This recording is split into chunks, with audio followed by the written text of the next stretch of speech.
Katja and I love wine. And today I thought I would share with you some of my top tips on how to taste wine like a pro. So let me get some wine and begin. Okay, so here are my 5 super easy steps of how to get to know your wine in your glass. Step number 1, you look at the wine. Step number 2, you swirl the wine. Step number 3, you smell the wine. Step number 4, you taste the wine.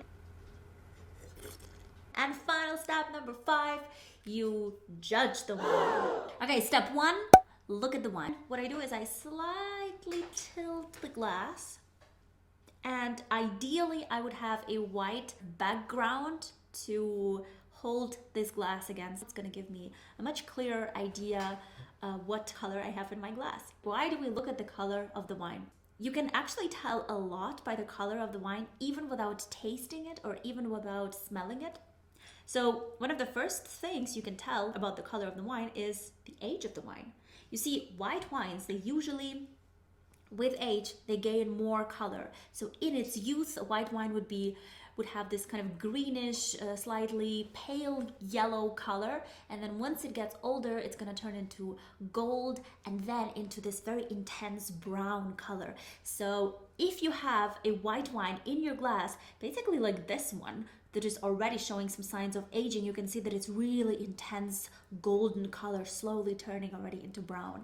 And if I had a red wine in my glass, if it was a young red wine, it would probably show those purplish, kind of dark nuances. And with time, red wine loses its color, so it would really start fading, mostly on the rim. You would see it on the rim of the wine. And with age, it's going to first turn a little bit pale ruby color and then slowly into this brick red color. Step number 2, you swirl the wine. I love this step. How do you swirl the wine? Well, basically, if you're just beginning, you want to put your glass on the flat surface and hold it at its stem, so it just looks super gracefully and doesn't really influence the temperature. And you're slowly making this circular motions so that the liquid very, very slowly moves in your glass.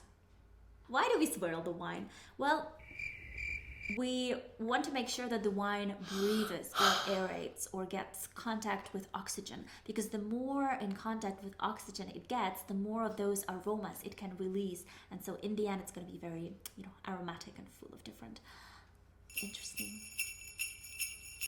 stuff.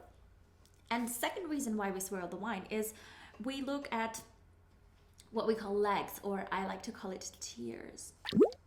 Okay, check it out. I don't know if you can see it well here, but I'm gonna give it a couple of, I'm gonna walk it out, and then I'm gonna slowly look at the legs. They fall actually quite fast.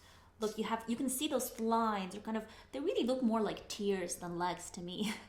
So the slower these tears fall, the higher there is the percentage of alcohol. So if we would take, for example, a cognac and pour it into a glass and give it also a couple of swirls, you would see that the tears would be much oilier, much denser, and they would fall really slowly compared to the tears in the wine.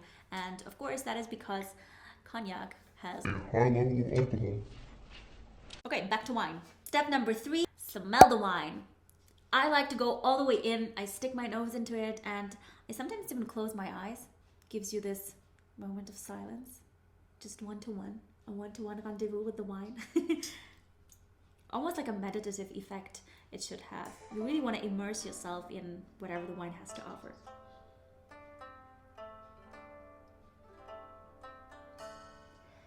Very nice.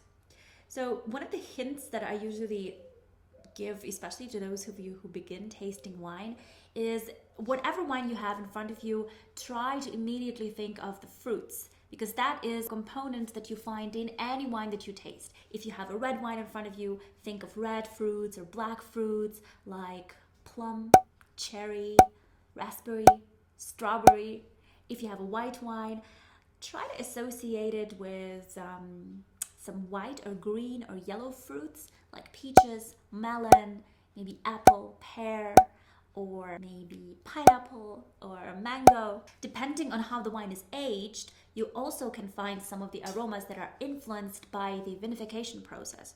For example, if the wine is aged in oak, you're going to have quite a lot of those oaky aromas that I'm sure all of you know. You have this vanilla, you have this variety of spices like piment, cinnamon, cloves. You have almost this Christmassy feeling sometimes, coconut, maybe some pepper. All of these, they come from oak aging. Okay, step number 4, are you ready? It's time to taste the wine. Before you do, I want to encourage you to really pay attention to this one, because what I want you to do is grab a nice, generous sip of this wine. I notice that people, they very often take a very small sip and then they can't really fully appreciate the wine. So it's really important that we get enough liquid to cover all of our tongue, all of our palate, because here what we're looking for is we want to wake up all of those taste buds. We want to activate them. We want to make them work for us. And when you do, don't swallow it right away. Once you have that liquid in your mouth, make sure that you hold it for like 5 seconds. Play around with it, but not like brushing your teeth. You don't want this wine to get more on your cheeks. It's more like swirling it in your mouth instead of swirling it in your glass. Kind of play around and make sure that the liquid touches all of your receptors in the tongue. And then after you swallow it, really pay attention what is going on in your mouth. Is it salivating, or maybe it's totally dry, like bone dry?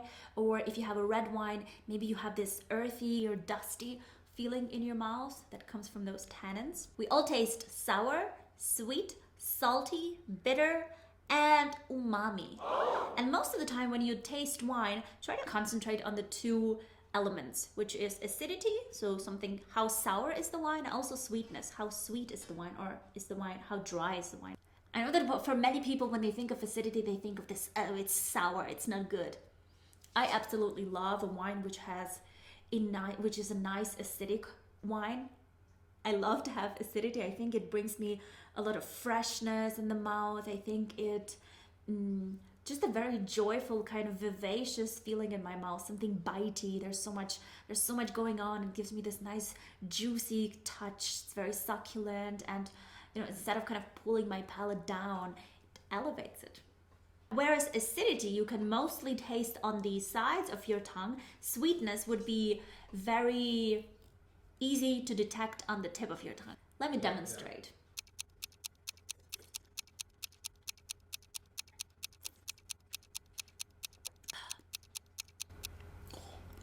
So good. So I'm very much salivating. I have this, especially on the sides. I have a lot of going. I think I even have little shivers, or eyes are watering. Very flavorsome. So I have a lot going on. To me, this is a wine which is high in acidity, which is actually quite typical for the Riesling. This is a 2015 Riesling from Germany. So Riesling is a grape variety which is known for its high levels of acidity. And every time I have a Riesling, I can't help but think about citrus fruits, like lemon, lime, tangerine, maybe a little bit of dried apricots. It's all in there just because the wine has this, high acidity. All right, and final step, number 5, is you judge the wine.